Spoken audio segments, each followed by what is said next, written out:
encuentro en los caminos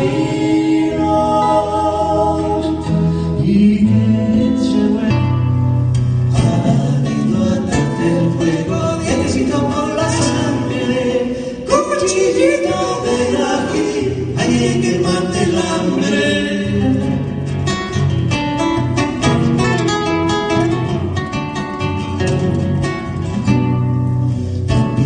Dígale a mis padres, no siente que se hace tarde, y el ají quema la luna cuando la luna está que arde. Eso.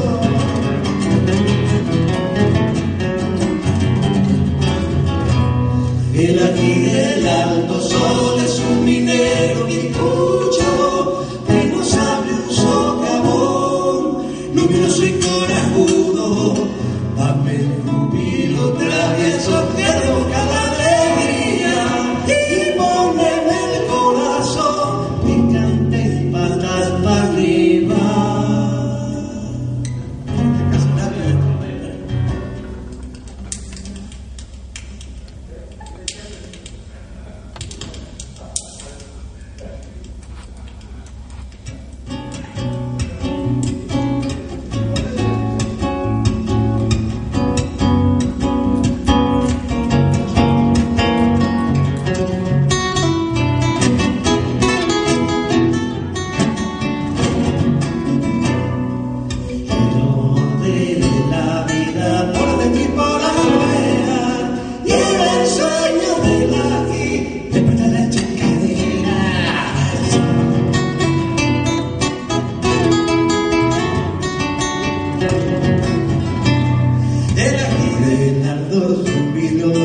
Un sabor como de arena, sale ardiendo del ají con toda la lengua afuera.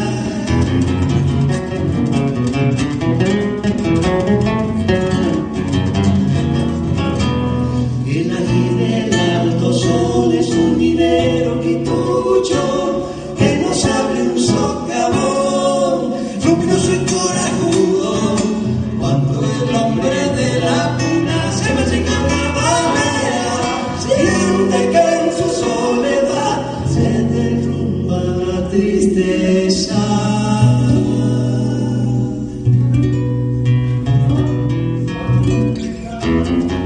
Yo creo que hay otra cosita.